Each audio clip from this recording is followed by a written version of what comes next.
Well, welcome everybody, and thank you for coming tonight to this talk on the Reverend Alexander Gordon. Now, Gordon is a very important historian of religious descent in the British Isles, and also a historian of the development of Socinianism and Unitarianism in Europe in the 17th and 18th centuries. Now, these are fairly niche areas, but anyone who researches those areas still relies on his work as the basis of a lot of modern work. And that, he did so much that makes him a significant figure worthy of study in his own right. But he's also an important person in the history of Belfast, both as a figure here in his working life in the late Victorian period, and later as someone whose work took him elsewhere, but who maintained an intimate connection with Ireland, and particularly with Belfast, and also as a historian of the city and of Irish history. Now, of course, for non-subscribing Presbyterians, and most of us here would be in that category, he is a name we should know, partly because he was the minister of the First Presbyterian Church from 1877 to 1890. The mother church of Presbyterianism in the city. Also because I tend to mention him quite a lot, so I think some people might already be a bit sick of hearing about him, but he is very important. While minister, he wrote historic memorials of the First Presbyterian Church of Belfast. There's a copy on the table there. We've got a number of his books, selection from our library mostly, of his books, and I'll say a bit about them later, and also some other books which I'll mention. His historic memorials is a very important history of First Church. It's still a sought-after book by those who are interested in that kind of publishing. He left First Church in 1890 to become principal of what was then called the Unitarian Home Missionary Board in Manchester, but he's buried here in Dunmurry, and in many ways he never left Belfast and Ulster. He described himself as an Englishman by birth, a Scotsman by education, and an Irishman by inclination. Now, he was quite an eccentric character in many ways. There's a picture of him a little bit later in life. The hat he is wearing there, most of the pictures of him when he was older show him wearing a hat, and that hat had inscription inside saying, "Not yours." There's an earlier picture. This is actually in First Church. I'm sure you might recognise it. It's in the library,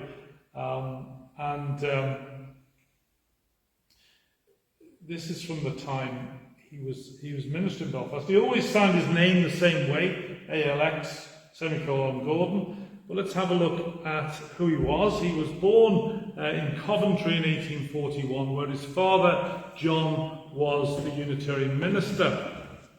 Now, briefly, John Gordon's father had been converted by John Wesley, and he eventually became a Methodist minister himself. However, he spent time as an Anglican and was going to go to Oxford, but he declined to sign the 39 Articles, and so became a Methodist, and then stopped being a Methodist, basically for the same kind of objection to subscription reasons, and became a Unitarian. So he was his father was minister at Cosley, Coventry, Kenilworth, Edinburgh, Duckenfield, and Evesham. But the connection with Wesley was a source of great pride to Alexander Gordon, but through his mother he was descended from a whole number of early dissenters, of ministers who were ejected and trained in the early dissenting academies. And this aspect of his own personal history became the start for a central part of his research. His education began at King Henry VIII Grammar School in Coventry, And then 2 years later, he went to St. Mark's Church. His father went to St. Mark's Church in Edinburgh. So Gordon's education shifted to Scotland. Now we've just received in the library 3 letters from John Gordon, from Alexander Gordon's father from Henry Montgomery to John Gordon. And when John Gordon went to Edinburgh, he invited Henry Montgomery to preach at his installation. And this was a common thing for Unitarian churches in England and Scotland to invite Montgomery to preach at ordinations or installations, and also to speak at the opening of new churches. So Montgomery couldn't go to John Gordon's installation because he was already booked to go to England to speak at the opening of the new chapel in Newcastle. So Gordon goes to Scotland. He's educated in the high school there and then in Edinburgh University, and graduated with a BA in 1859. His education continues on in Manchester New College, where he trains for the Unitarian ministry, and in Munich University. Now, these 2 figures are the 2 biggest influences on him in terms of his education. So, at Manchester New College, he became acquainted with many of the most prominent Unitarian ministers and thinkers, and he was particularly influenced by James Martineau, and also by the principal of Manchester New College, who was called the Rev John James Taylor. And this is Taylor on the left, painting about 1863. You might remember during lockdown I read J.J. Taylor's account of his visit to Transylvania a little bit later in life. And he was a very influential thinker and writer, principal of Manchester New College, and significantly he was the professor of ecclesiastical history, thought to be the first such appointment in a dissenting college. This is a time when history within dissenting circles and within religious circles moves away from a tradition of sort of hagiography and sort of vague thanksgiving for what had gone before, to a more reasoned and careful study of history. And J.J. Taylor is one of the people who makes that change. Now, the portrait there of Taylor is on the left. I wonder if anybody can tell or can guess who the artist was who painted it? No?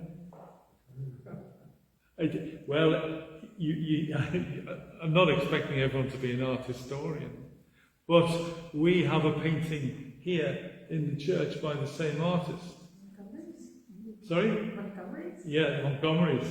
The person who painted Montgomery's portrait, which is in the session room, is a fellow called John Prescott Knight, and he also painted J.J. Taylor. So again, it shows the connection, certainly between English Unitarians and Irish non-subscribers at the time. So Gordon did well at Manchester New College, and he won a Hibbert Scholarship, which enabled him to go to Munich University for further study. At that time, students in our tradition who were awarded a Hibbert Scholarship frequently continued their studies in Germany, because Germany was the sort of the place to go for new theology, for new thinking, for new forms of theology, particularly in relation to the person of Christ, hermeneutics, and the higher criticism of the Bible. So a whole lot of ministers, including many who were here in Northern Ireland, they finished their training in Germany.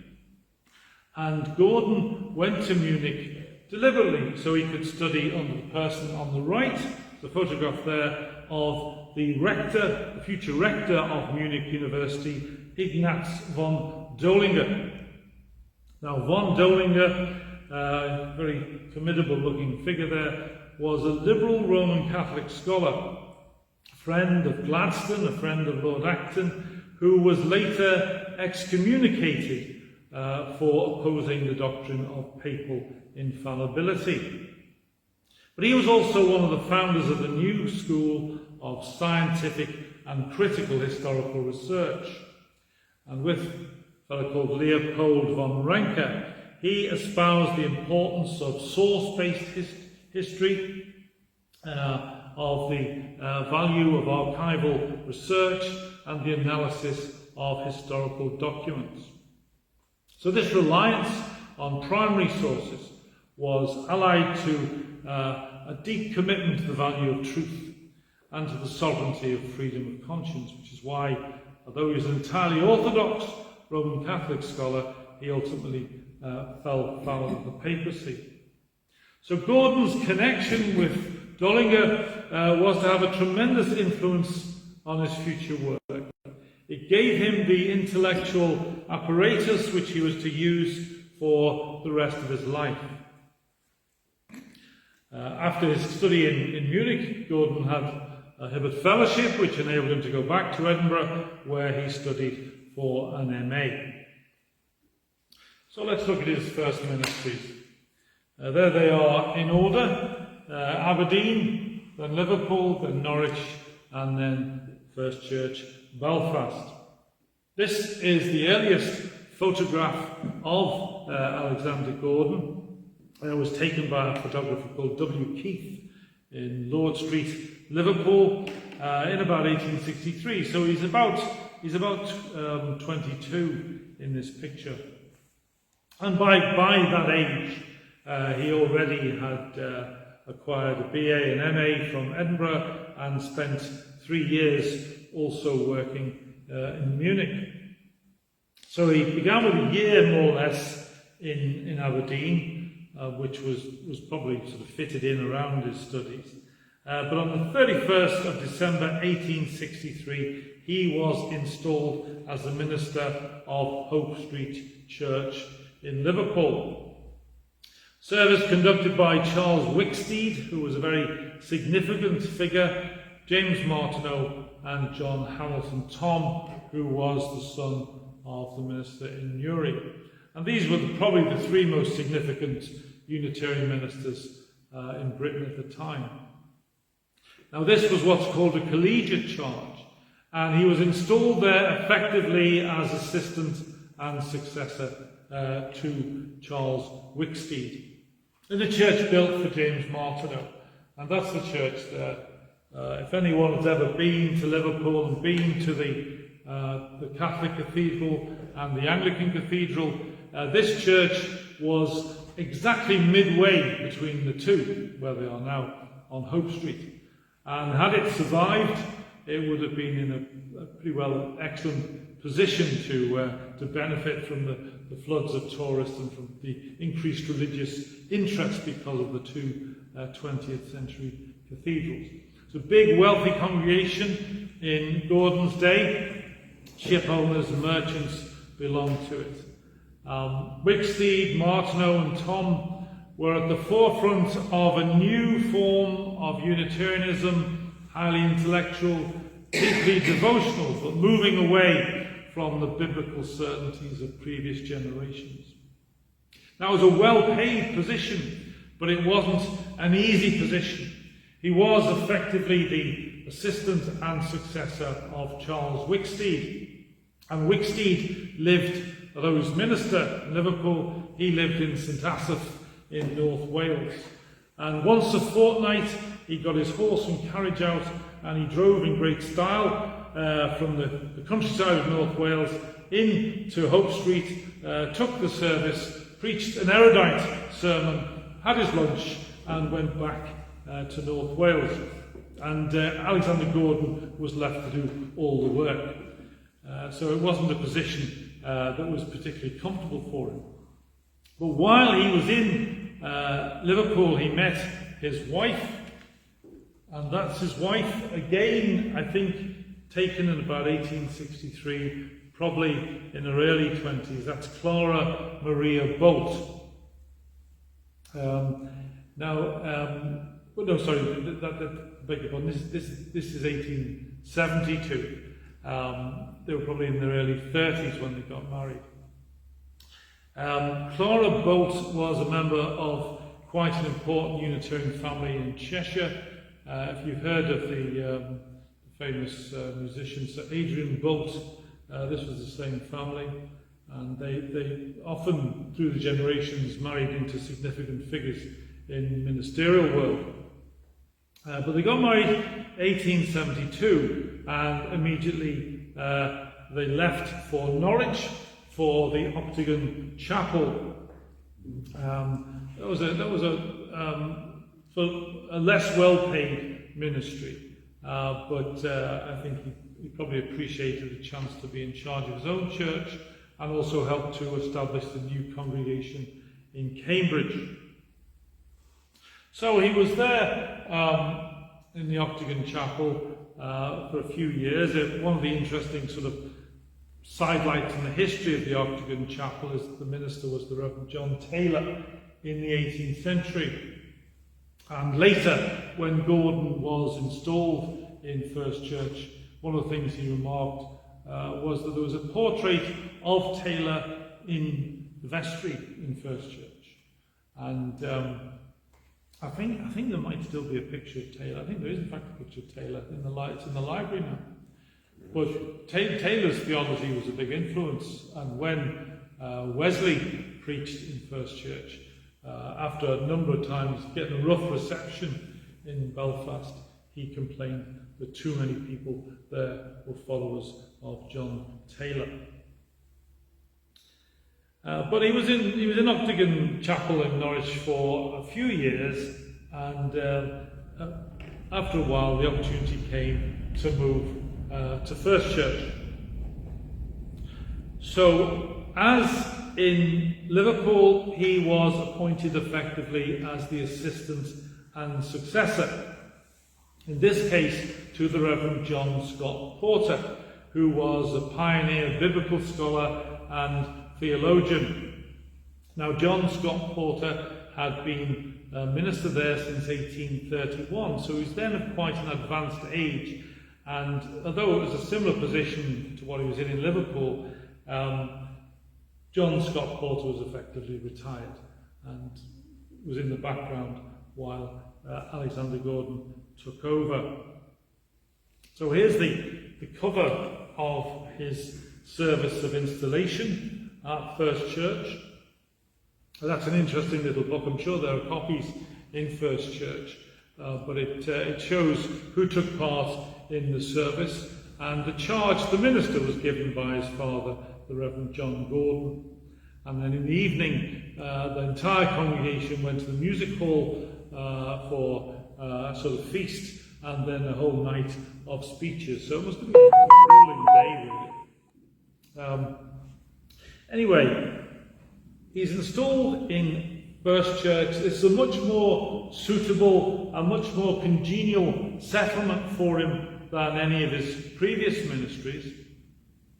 In theological terms, Gordon was of a slightly more conservative camp when compared to Whitstead or Martineau, and his theological outlook was more congenial to his surroundings in First Church. Now, he described his Unitarianism at the time as, and I quote, "going deep down to the simplicity of Christ. Controversy is not what I supremely care for in Unitarianism. What I do care for is that it allows me to pass by all the intermediate strata.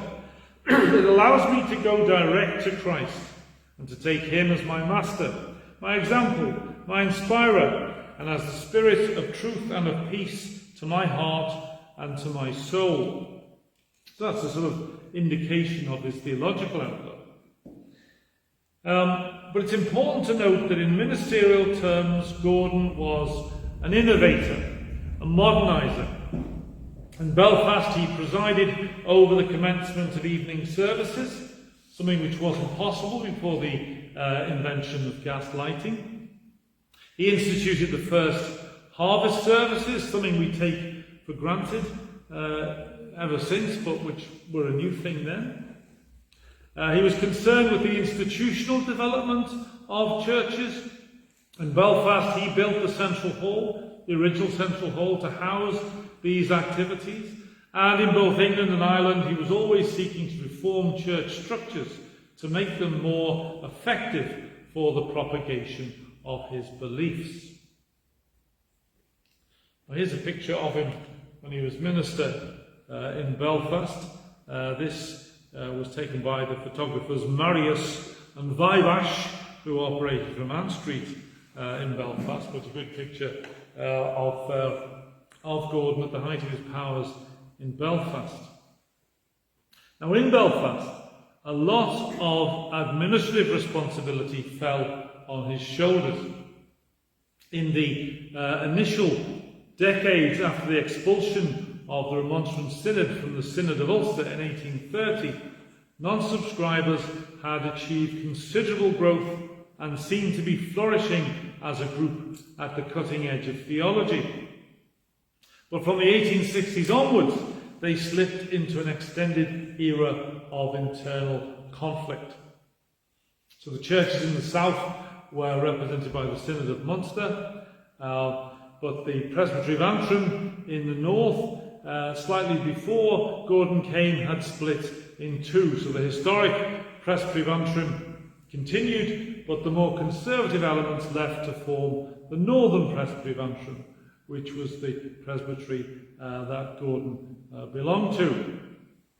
And the issue really was the influence of people like the American theologian Theodore Parker. And the Northern Presbytery of Antrim sought to emphasise, in Gordon's own words, a recognition of the authority of Christ and a divine revelation. And just to complicate matters further, another group in the 1870s split off and formed the Free Congregational Union because they no longer felt comfortable with the Presbyterian system. So there were 5 separate and independent non-subscribing bodies in Ireland in the mid-1870s, but they also cooperated in what was called the Association of Non-Subscribing Presbyterians. And this was a denomination all but name, and Gordon was given the job of secretary in 1880. As a body which claimed 25,000 members over the whole of Ireland, they met together annually and bore a strong resemblance to the Synod. There was our modern Synod. There were lots of subcommittees, a Sunday school committee, a missionary committee, a temperance committee. Although Gordon wasn't a supporter of temperance, he enjoyed a glass of wine, he said, for the stomach's sake, along with his tobacco and snuff. But he was secretary until 1892. Now that's worth thinking about, because that's 2 years after he left to go to Manchester. So Gordon had a large administrative burden to carry on top of his ministerial duties. And his role in the association expanded further when he was appointed Dean of Residences at Queen's and subsequently as professor to the non-subscribing Presbyterians. So Queen's College was established as a non-sectarian institution, but the different denominations were all given the right to appoint a Dean of Residences, and Gordon did this, and as such he conducted a weekly class in religious instruction for the non-subscribing students. The more significant appointment, however, was being made one of the 2 non-subscribing Presbyterian divinity tutors, and he succeeded John Scott Porter. Now, the divinity chair was no sinecure. Generally, there were between 2 and 4 students preparing for the ministry at any one time, and usually following an appropriate course at Queen's. But even though some other ministers sometimes shared the burden, this created a significant amount of teaching for Gordon. Alongside their university studies, students under the supervision of the association were expected to receive scriptural instruction in their first and second years. In the third year, they were taught elements of Hebrew, ecclesiastical Greek, and moral philosophy. and in the 2 years after graduation would be conducted through a regular theological course including Hebrew and Chaldee, ecclesiastical Greek, textual criticism, critical introduction to and exegesis of the Old and New Testaments, church history, history of doctrines, biblical theology, homiletics, and pastoral work. So all this burden of teaching, remember he was also minister of First Church, all of this fell on the shoulders of Alexander Gordon. So it was a lot of work. Now, not surprisingly, partly because of this experience, he was offered a job that took him away from Belfast. He was offered an appointment as the principal of the Unitarian Home Missionary Board. Now, this had been founded in 1854 as an attempt to extend ministerial training to applicants from less well-off backgrounds. Traditionally, the social background of most Unitarian ministers had been fairly well-to-do. But as the church began to grow in the industrial cities, they felt they needed to empower people to give the right kind of leadership in those places. So Gordon was offered the job as principal at a crucial time. And he went on the understanding that the college would change its name from the Home Missionary Board to the Home Missionary College. He acquired new premises for the college and began a long era of cooperation with the other theological colleges in Manchester. He was among those who were instrumental in establishing the new Faculty of Theology in the University of Manchester, generally regarded as the first free theology faculty in the British Isles. All the others were tied to one denomination or another. And he was appointed the first lecturer in ecclesiastical history. Now, his presence at the head of the college helped cement the relationship with the churches in Ireland, and by 1911, 21 of the ministers in Ireland had been trained at the Unitarian College, and by 1929, ministers trained at the Unitarian College comprised 70% of the total ministry of the non-subscribing Presbyterian Church of Ireland. So this is a picture of him with the students, I think in about 1907 or 1908. Gordon's in the middle. On his left is the senior student at the time, a fellow called Herbert McLaughlin. And Herbert McLaughlin's son, John McLaughlin, ultimately became minister of First Church as well. And Herbert McLaughlin also wrote an interesting biography of Alexander Gordon. One of the students on the back row,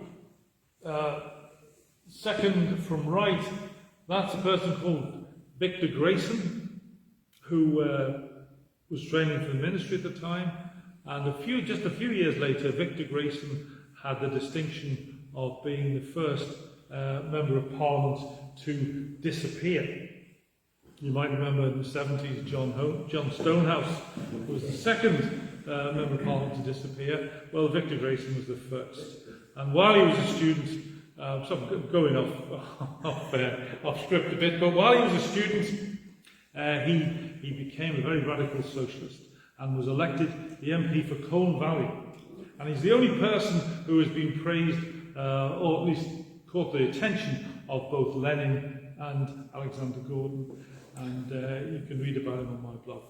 Anyway, we'll leave Victor Grayson to one side for a moment. There's not time to talk about Gordon as an academic, but there he is in his academic clothes, with his hat on and his suitable robes. But what I would like to talk about now is Gordon's achievement as a biographer. Gordon became closely involved with the publication of the Dictionary of National Biography. Now, this was a magnificent Victorian project, began in 1885 under the editorship of Leslie Stephen, later succeeded by Sidney Lee.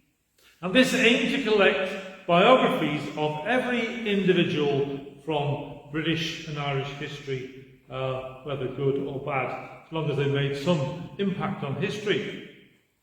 Now, it was a remarkable achievement to produce on time quarterly volumes between 1885 and 1900, running to a total of 63 volumes, and involving the contributions of over 700 individuals. But this is where Gordon really stands out, because he contributed a total of 778 entries to the Dictionary of National Biography, to all 63 volumes, plus the subsequent 6 volumes of the first 2 supplements.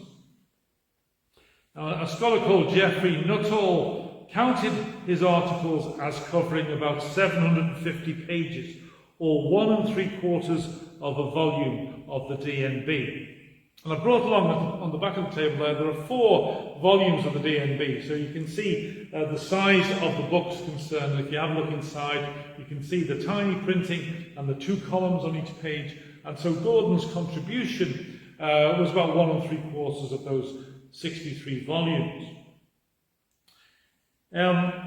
His was the 7th highest contribution to the dictionary, and the few people who contributed more were all full-time salaried staff of the project. So remember, while Gordon is doing this, he's also lecturing either to students in Belfast or in Manchester, and running the college in Manchester, plus he's preaching, he's doing everything else, and he's writing these biographies.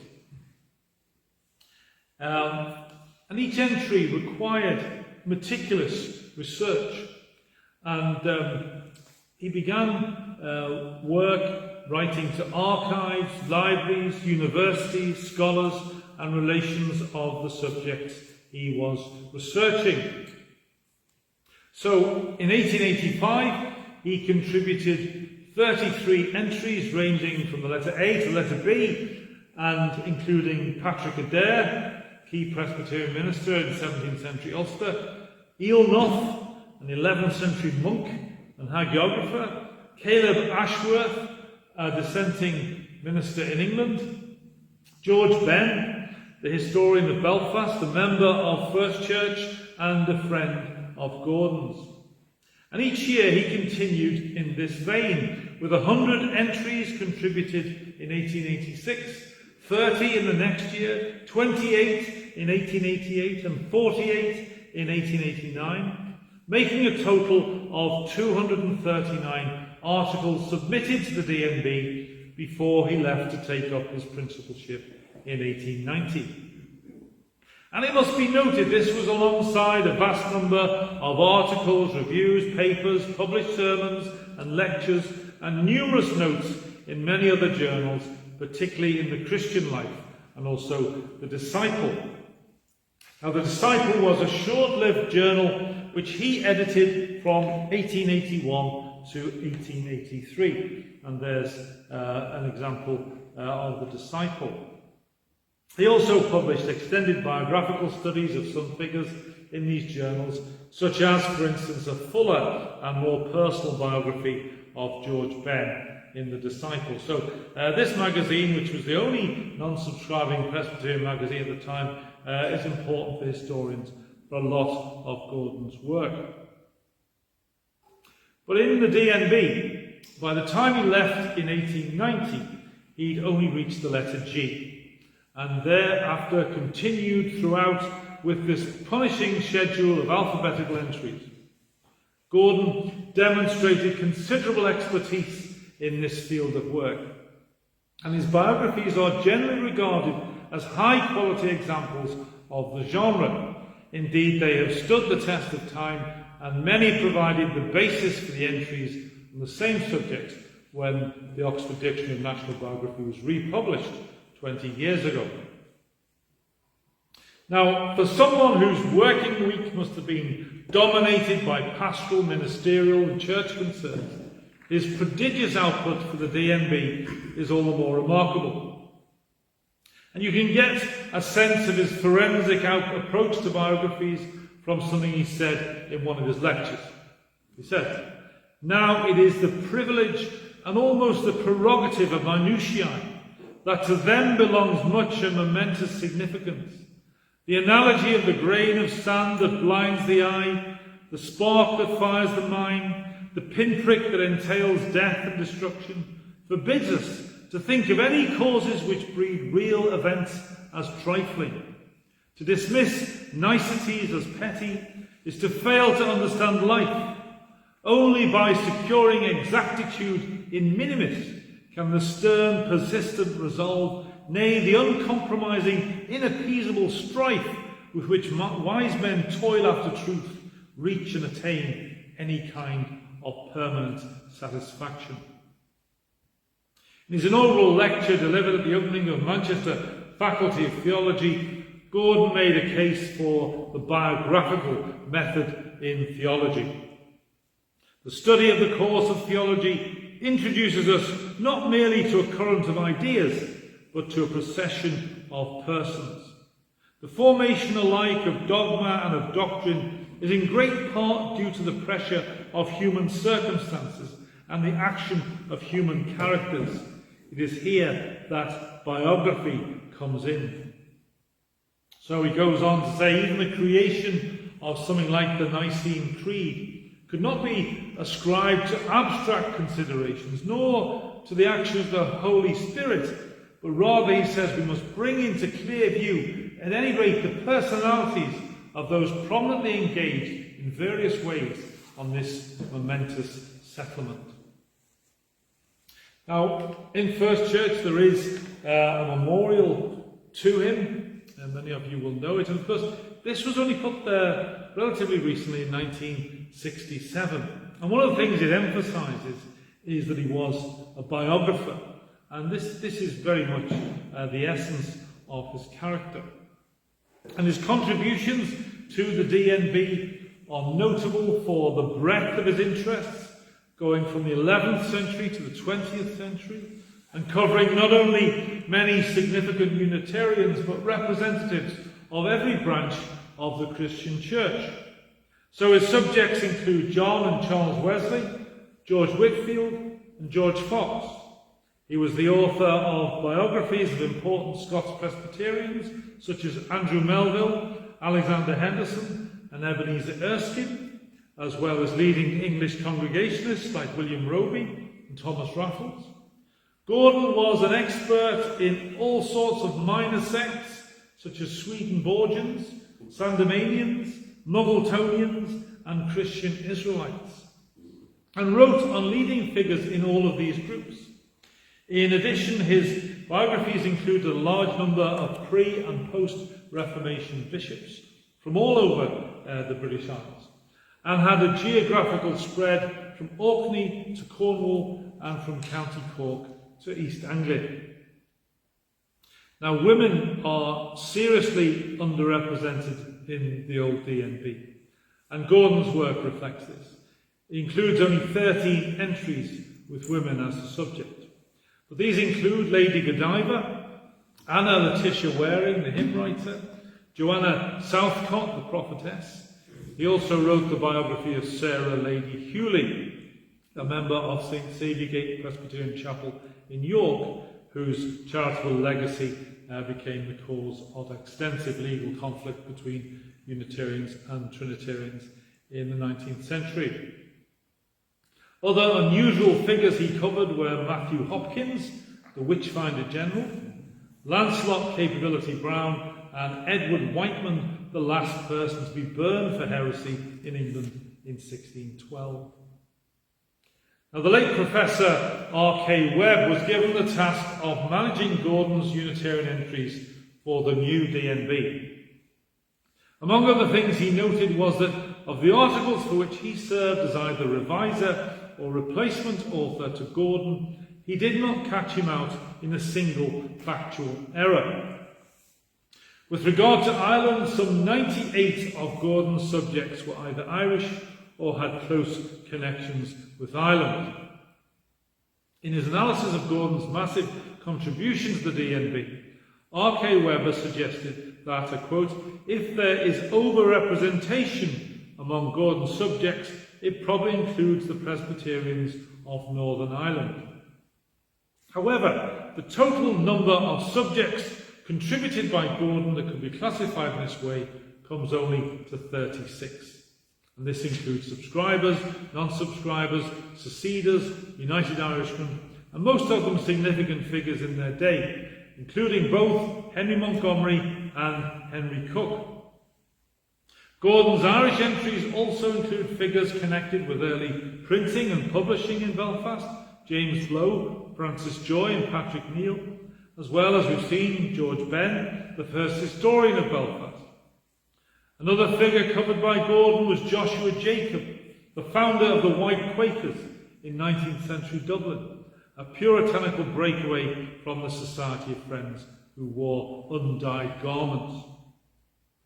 The Irish bishops are included in a large part, including many archbishops, and some contemporary figures too. One contemporary figure he covered was Father James Healy of Bray, described as a Roman Catholic divine and humorist. Another character noticed by Gordon was William Johnson of Ballykilbeg, who died in 1902 and who was included in the second supplement. He was a hero to the Orange Order for his defiance of the Party Processions Act, which eventually resulted in his imprisonment. He may have been known to Gordon, since Gordon includes personal recollection in his list of sources and states that he was a gentleman in grain, transparently upright and honest, and simply and devoutly religious, someone who never lost the esteem of his opponents. He also notes that though his daughter became a Catholic, he still drove her to Mass every Sunday on his way to the parish church, which was, he says, characteristic of his sense of duty and his goodness of heart. So Gordon covered a lot of ground. And one of the curious features of his subjects, however, is those of a non-subscribing or Puritan background which he didn't write. And sometimes these are falsely attributed to him by later commentators. So Geoffrey Nuttall, the significant 20th century nonconformist historian, declared his article on Richard Baxter to be not very satisfying. Now this might be true, but it wasn't written by Gordon. Now Gordon also didn't write the entry for this person, John Abernethy, who is perhaps the most important Irish non-subscriber of all. And the person who did, who also wrote the entry for Richard Baxter, created a muddle that has continued from that day to this, although Gordon spotted the errors as soon as they were published. Now the author of the entries on Richard Baxter, John Abernethy, and 133 others in the first 5 volumes was a man called Alexander Balloch Grossart. Now he was someone who made his name as the editor of Elizabethan, Jacobean and Puritan literature, and was welcomed initially as a heavyweight contributor to the D&B. But he soon became exposed as a clerical scoundrel, as Leslie Stephen described him, who was totally unreliable as a biographer. Now this Gordon spotted right away. In his notes on Grossart's Abernethy, he recorded 2 pages of errors, culminating in a discussion of his references, which are either inaccurate or fictional. And lastly, he records, manuscript diary 6 volumes quarto. Where is this? Many have sought for it in vain. Strange that it has yielded no fact not accessible elsewhere. So Grossart claimed to have seen John Abernethy's 6th volume diary, not been seen since about 1745, but he said he had seen it. And this has this false assertion has echoed down the centuries, since all sorts of speculation has followed, and people have told me, in all seriousness, that they've seen it secreted away in unusual places. Now, Grossart was belatedly removed from the list of contributors in 1886, although following his death in 1899, his own biography was included in the first supplement. And this included the remark that all his literary work was marred by egotism, a want of taste, diffuseness, and clumsy arrangements of his materials. In the John Rylands Library in Manchester, Gordon's fully annotated personal copy of the DNB is kept. Alongside the entry for Grossart, Gordon recorded in the margin that his Paul Best is good, his Baxter poor, and his Abernethy disgraceful. Now, Gordon's biographical contributions extended much further than the DNB.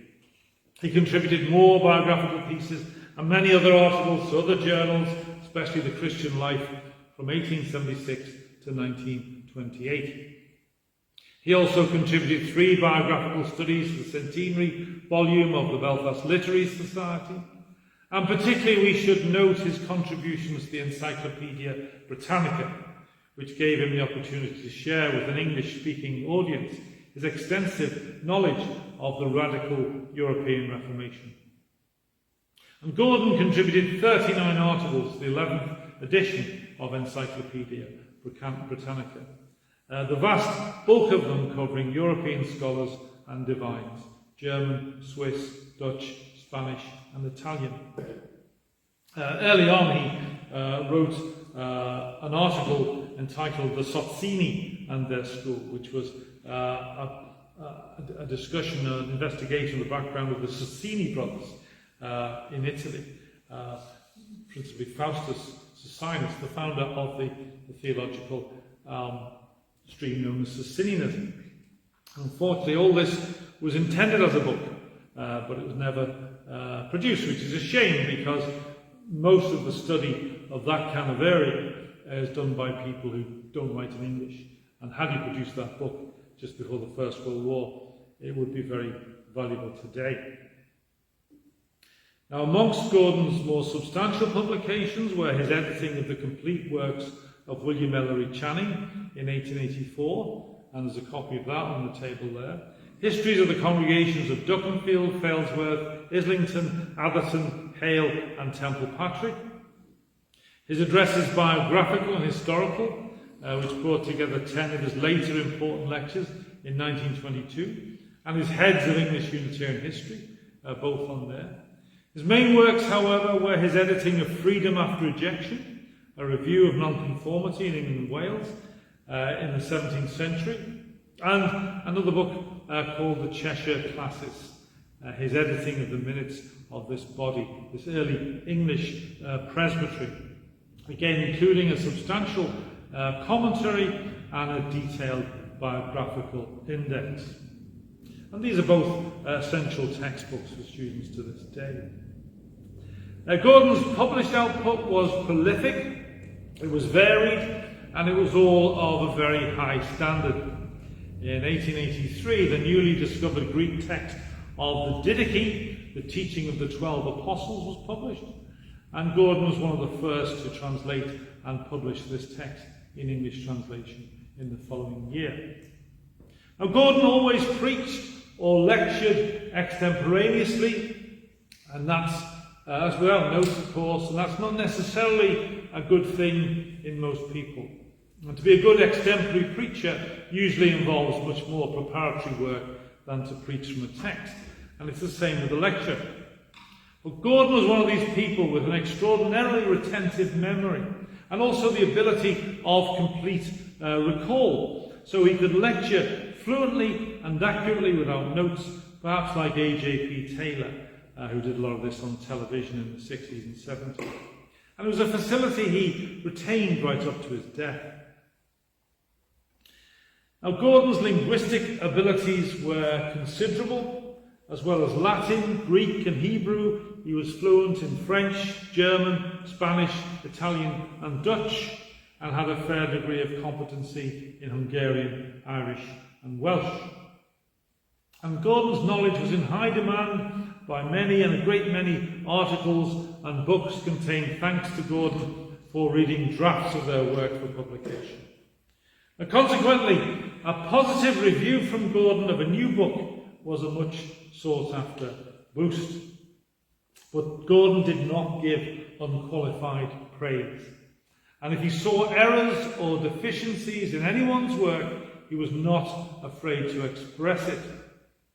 A good example of this can be seen in his review of S.S. Millen's History of the Second Congregation of Protestant Dissenters, that's Second Church, Now All Souls, published in 1900 and reviewed by Gordon in the Christian Life in 1901. I won't read it, but I can pass this round later if I want to read. Quite an extensive review, and it's not quite sarcastic, but it's not afraid to pick at every slight error or mistake, misunderstanding, because Gordon was such a perfectionist. But Gordon could be very direct in voicing his opinion, particularly when he thought something had come short of what was needed. He was not widely acknowledged by researchers of every theological hue over all the world to be the most willing and helpful correspondent, very willing to share information and knowledge. But he could also be very abrupt and difficult to know. Stories abound of incidents such as the time he arrived to give a lecture, was told by the chairman that they usually give the audience a quarter of an hour's grace.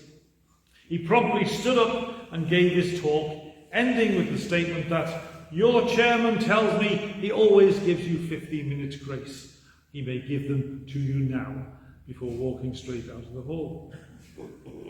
Another strange story recorded by Herbert McLaughlin is that in casual conversation with others, than students, Gordon was quite unconventional, sometimes loud of voice, with words and phrases not common in clerical society after the 18th century. A steward on a Belfast boat who had crossed him was heard to comment on his language that if that old parson went to heaven, then everybody on board was safe to get there. And some people were very wary of him, but he inspired the most absolute loyalty in his students. D.J. Williams, minister at Colinchie, summed him up well. He had a profound contempt for the presumptuous and the righteous overmuch, and the lash of his sardonic humour not seldom caused resentment, but at the same time was beyond the ordinary gentle to the unassuming, and was an inspirer of confidence. Thomas Munn, another minister at Grey Abbey and Cairncastle and other places, recalled that we respected him for his learning and the patience he displayed in trying to implant knowledge in what were not always fertile minds. Whatever the nationality, circumstance, or ability, no student of his but will recall personal kindness and consideration. Now, one of the remarkable things about him is the loyalty he retained for the churches in Ireland and the friends he'd made here. On leaving Belfast to take up his appointment in Manchester, he retained his connection with all the bodies he'd worked with in Ulster. So he served as a governor of Inst for 50 years. He was a founder member of the Presbyterian Historical Society and was vice president from 1907 up to the time of his death. He was a member of the Belfast Literary Society. He was on the committee of the Belfast Charitable Society, as well as many of the committees associated with the Association of Non-Subscribing Presbyterians, through which body he helped to set up the General Synod in 1910. Now, at the inauguration of that body, he gave the address and also produced the manual explaining its origin and history. In 1895, his friend, the Rev J.A. Kelly, became minister here in Dunmurry, and Gordon almost immediately joined the Dunmurry congregation, not as a token act of support, but as a definite, meaningful connection. And there is the Rev J.A. Kelly. So Gordon was at the pinnacle of his career, a dynamic and effective principal of a theological college that soon outstripped his old college of Manchester College, by then relocated in Oxford, in terms of its academic attainment. He was founder of a new theological faculty, which pretty soon achieved a kind of preeminence in the UK, but his faith was located within the context of Irish non-subscription. And his identity was closely bound up with the people and institutions in what became Northern Ireland. And one obituary observed that he must have crossed the Irish Sea more than any other clergyman. And he did regularly return to Belfast. From leaving First Church to take up his appointment in Manchester, he constantly returned to attend worship in Dunmurry, almost never missed attending the communion services, and was one of those people who had an encyclopedic knowledge of train and ferry timetables.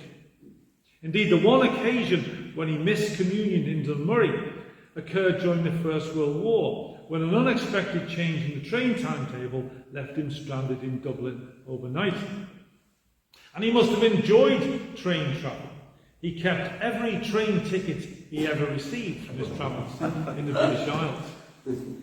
So Dunmurry was part of his personal religious observance, and with it the support of the minister J.A. Kelly. This was such that the Northern Whig suggested that he had for almost 35 years acted as his unpaid assistant. Now I assume this means he often preached for him when he needed cover. It can't have meant that he was undertaking pastoral visiting, but I have found a reference to him conducting a wedding here in 1903. And Gordon continued active in the theological and intellectual life of Manchester while principal. But after retirement in 1911, he chose to live a peripatetic life. It seems to have been a life of almost constant travel. He had no permanent address and kept his 12,000 books and manuscripts in store. He was known in archives and libraries across the British Isles and was a familiar figure in the reading room of the British Museum.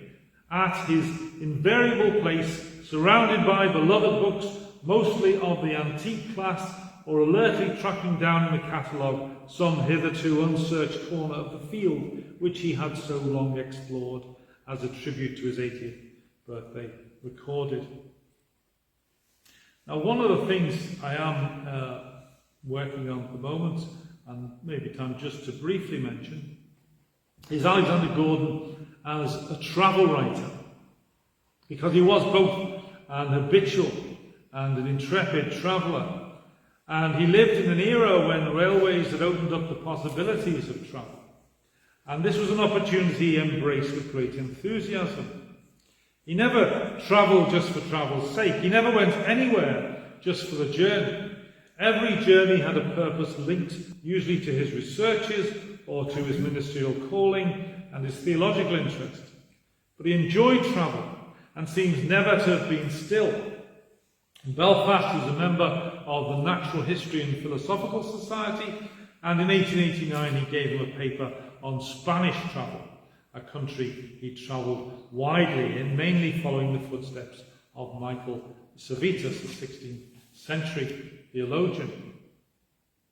I think, in fact, Gordon was a travel writer monke. Wherever he went, he loved to write short accounts of what he'd seen and encountered, and he did so in a lively and engaging style.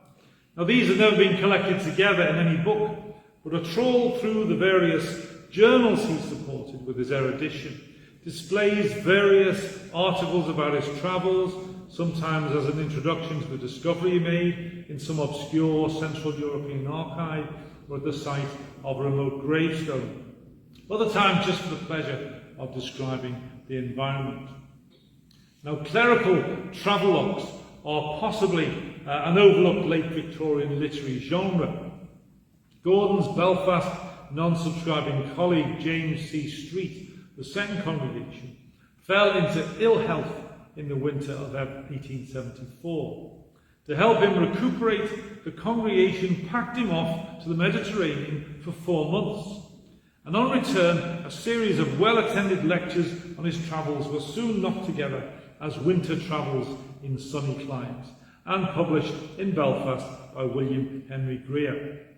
And described as very rare, one local bookseller recently offered a copy of this for sale for £180. But Gordon's researches took him all over Europe, increasingly to Central and Eastern Europe. And nowadays we're used to seeing Michael Portillo making use of his Bradshaw's Guide to share his journeys with us on the television. But Alexander Gordon was well ahead of the field in this activity, And he didn't think much of Bradshaw. Bradshaw's Continental is perhaps the worst railway guide ever huddled together for the misinformation of unfortunate travellers, he wrote. Now, he made this comment on a journey through Hungary, and if the railways made possible direct and reasonably comfortable journeys to major centres of population, they did not necessarily take Gordon quite as far as he wanted to go. In 1879, Gordon travelled to Kolozsvár in Transylvania to deliver a number of addresses on the anniversary of the death of Francis David. Gordon was minister in Belfast at the time, but was an official delegate of the British and Foreign Unitarian Association.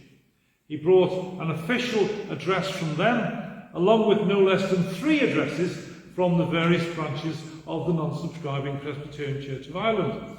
2 of them in Latin, all of which he read, and also addressed the gathering in Hungarian. Now, by this time, you could take the train from Budapest to Kolozsvár. Not so long before, the trains didn't go over the mountains, and the traveller had to make their own way. And travel was viewed suspiciously by the Austrian authorities, and if Gordon didn't experience too much hassle, as a colleague had done 10 years previously from the secret police, things could still be difficult. He spent a few nights in a Russian prison in Poland for carrying a copy of Plato's Republic. In 1879, Gordon went to Transylvania by train, but diverted his journey through Poland, stopping off at Krakow and at Lusłowice, sending reports of the Christian life. Getting to Lusłowice was a more challenging journey, and this was what he was heading for. That's the grave of Faustus Socinus as it appeared in 1906. So the nearest railway station was 16 miles away, but this didn't stop him. It was, he said, a fine walk through charming country, and the fatigues of the road were abated by a friendly lift for some 5 miles given me by a hospitable Jew. Lusłowice is a disconnected hamlet about a square mile adjoining the little town of Zakliczyn.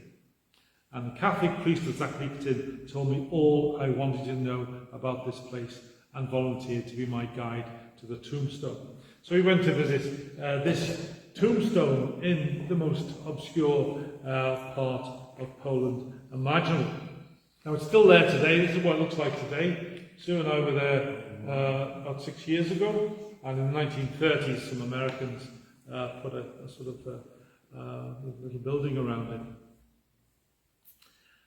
In Transylvania, he described his journey to a place called Torosko, which is this village here. You can see the church down in the valley and the massive mountain that overlooks the village. But he went there in 1879 and described in some detail his experience. As we neared our destination, cannon shots were fired from the magnificent rocks bordering the road, the cannons being rude contrivances of stone, but producing a sufficiently portentous noise which echoed marvellously among the hills. Everyone was in holiday array, and the betrothed maidens of Torosko in their antique golden crowns and richly ornamental festal garb literally loaded us and our carriages with garlands of every size and hue and fragrance. And this is the view from the top of the tower of the church, a risk life and limb to get up to the top there to take that view looking towards the hill. So he travelled all over Europe, and there isn't time to mention all the places he visited. He wrote about going to Ravenna and gives advice on how to treat fellow travellers from home who you are not acquainted with. By the time our train had reached the Ravenna station, the evening had become drizzly. We put up at the Golden Sword and had comfortable, indeed sumptuous quarters at a very moderate rate. We were the only guests, excepting a lady and gentleman of our own country, a staid and old-fashioned pair, with whom, in true insular fashion, we forbore to exchange a syllable.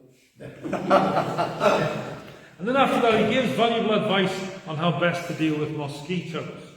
Like all the coast towns of Italy, Ravenna by night is a prey to mosquitoes. At Venice they're very bad. I don't think they're any better at Ravenna. To give them a gentle hint that their presence was unnecessary, as I cannot sleep in warm weather with my windows shut and don't like mosquito curtains.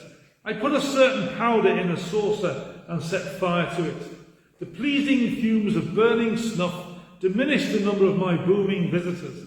I slept soundly and found in the morning that I had not many new bites to complain of. So, if you ever need to get rid of mosquitoes, just burn some snuff. Now, Gordon's family life was marked with tragedy. His wife, Clara, suffered from severe mental health problems and spent the last years of her life in the mental hospital at Cheadle, where she died in February 1902 at the age of 55. Now, she was buried in Knutsford, near to the grave of Elizabeth Gaskell. And I'm very grateful to Tim Regan, who was here on Sunday. Now, he's also a member of our church now. But Tim sent me these pictures and a lot of details about Clara and what happened to her. He also found a note on her death in the newsletter, in the Belfast newsletter, which Gordon must have placed. But that's Elizabeth Gaskell's grave in the foreground, and at the back there's a flat grave, which is Clara's grave. You can see it there. It's actually more or less illegible now. But the inscription had been transcribed, and it records more of the sadness he must have endured. One son died during the Boer War at Mafeking. Another was killed at Ypres in 1915. And the gravestone also includes mention of his daughter May, who died at the very young age of 24. And there's his daughter May, a photograph taken in Manchester. She was born in Belfast.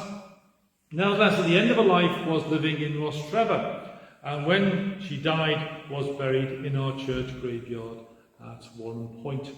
And this information is only known because of what it says on the grave in Knutsford, but not been able to find the grave in Warren Point yet. Now, his eldest son died at the age of 53 in 1927. This is him here, Christopher Gordon, served in the First World War, became a solicitor in Belfast after the war, but he is buried here in Dunmurry. So Gordon outlived most of his children, but remained incredibly active right up to the end. His contribution to the development of the NSPCI was enormous, as was his ongoing scholarly achievement. And Gordon refused all offers of honorary degrees. He received a number of them from the United States and one from Edinburgh. He was particularly contemptuous of each offered Doctor of Divinity and declared, "I will have no degree which I have not earned, and no DD under any circumstances." Being asked by a colleague if he was a DD yet, he replied, "No, I leave that for you in the next life." In 1919, Manchester University wanted to recognise his distinction as a biographer and historian with the honorary degree of Doctor of Literature on the occasion of the opening of the new Arts Faculty building. But he declined this honour as well. In his denomination, he preached at the Centennial Service for the Remonstrant Synod here in Dunmurry in 1930 at the age of 89. And Gordon remained remarkably active right up to the end. His final publication in 1930 was a 41-page memoir of Lady Durning Lawrence, but prior to that his address on the centenary of the Remonstrant Synod, preached on this occasion, was published. An address again given without notes in the meeting house here to a congregation of 700 with 300 more outside on Sunday 25th of May 1930. Over Christmas 1930 he preached for the Reverend J.A. Kelly, writing to a friend, "It has been a happy and a busy Christmas with me, and despite the weather I was able to drive out to Dunmurry in a jaunting car last Sunday to relieve my friend Kelly, who spent Christmas in bed. That will tell you that I am in fairly good case, and there is some life in the old dog yet. And this was not his last public appearance. This took place on the 11th of February 1931, when he took the chair of a meeting of the Presbyterian Historical Society. He conducted his final service again here at Dunmurry a couple of weeks before, on Sunday the 18th of January 1931, when he provided preaching cover for J.A. Kelly. Now, as chance would have it, someone was there with a box brownie to photograph Gordon's arrival at the church in top hat and cape with his furled umbrella. And we know this is the day. It's written on the back, 18th of January 1931. And there he comes. You can still recognise the stonework there. If you go round to the back entrance to the church, you can see the exact spot where Gordon was standing. And behind him, presumably a member of the congregation. He looks as if he's dressed more for the races than for the Sunday service. He's got his gloves, the carnation, and his spats on. I showed Mark this picture some years ago. Mark thought he might know the granddaughter, but we never found out who it was. But there's a moment in time, a moment frozen in time, on the 18th of January 1931. There are a number of obituaries in the Northern Whig when he died in February, and one unsigned said, "He had a broad and general culture which was often deep and always accurate, whereas so many of us live as if existence were but a fortuitous concourse of unconnected generations. He saw all life as a mighty river flowing from the eternal to the eternal. It was this which gave him in part his workaday philosophy, and in part his love of history. It was not enough for him to fill a pulpit. He could not be content until he knew its history. There was no pedantry about his learning, and there was nothing narrow-minded about his religion." And of course he's buried here. There's his grave on the right-hand side, a large marble stone that lays flat on the grave. And to the left, you can see in the top left corner there, that's the grave to his son Christopher, and also to a granddaughter from a different one of his sons who died at the age of 1. He always travelled, as you mentioned before, throughout his life in a jaunting car. And at his funeral, the two principal guests were the very Reverend Dr John Macmillan, who had been the moderator of the Presbyterian Church in Ireland and was a good friend, and also his driver of the jaunting car. Jaunting car is basically an open sort of carriage pulled by a single horse. Probably a very uncomfortable way to travel.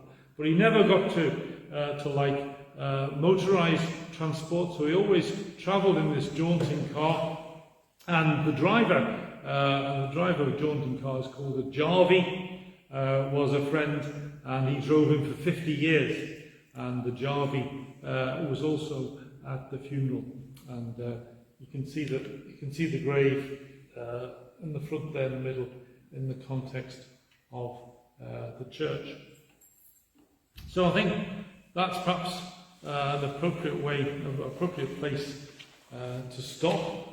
Thank you for your attention, and thank you to those people who have been watching online. We can have a cup of tea in a minute, but we've 5 minutes if anyone has any questions. Might be possible for those online to submit questions if you feel so inclined. I'll just mention a selection of his books, mostly from our library here, various ones. The big red book on the left is his collection of Channing's works, which he edited. He didn't write it, he edited it, but you can see that's a massive job in itself. Next to it is the history of First Church. And the sad, slightly decomposing book is perhaps the most interesting one on the table, because that is actually a copy of W.D. Killen's History of Presbyterian Congregations in Ireland. And Gordon bought that when it was new, I think in the 1880s.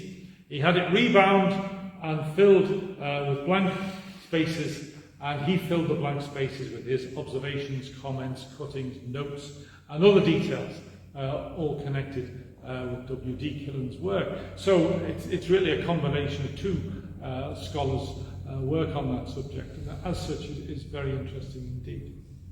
And at the back I put 4 copies of the Dictionary of National Biography, just so you can see what it looked like. The whole dictionary was rewritten really at the start of this century, and although it's still available in printed form, mostly it's consulted now online. But I have a few random volumes of the old DNB, and it's there so you can see if you can find any of Gordon's articles. So does anyone have a question at this point? I've exhausted everybody. How many hours sleep did they get each night? You do wonder. I mean, he was a very abstemious kind of person who lived quite a harsh life. When he was in Unitarian College, he lived in a college and he slept, it says, on a pallet, which I take to be just a wooden board. And he wasn't afraid to rough it. So he always wrote standing up as well. He had a desk which he stood at to write until well in his 70s. But the amount of work he took on, one imagines he wasn't sleeping very much. How did he verify the amount of articles that he wrote in the DNB? Well, this is what he did extremely well. I mean, today, and when it was redone, I contributed 8 articles to the new one, and you had the internet, you can email people, and it's quite. In those days, everything had to be written. He never used a typewriter. He always wrote by hand. So he would write, and most of them are in the John Rylands Library. All his correspondence is there. So he would have written to family members, to universities where people had attended to get the details for when they studied in certain places. And this would be not just the British Isles, but all across Europe, and he'd be writing in the appropriate languages. So every fact he incorporated was based on some kind of interaction with somebody who had the details that he had to track down first. And he did this assiduously. And because this is what was required, and most people did that. But if you only have 20 or 30 to do, you can do that. But if you've got 778, that's a heavy workload. Because this is what A.B. Grossoff didn't do. Grossoff made it up instead, much to everybody's sadness when they found out. But they were all required to do this, but Gordon did it with a meticulousness and a commitment that was observed and respected by everybody.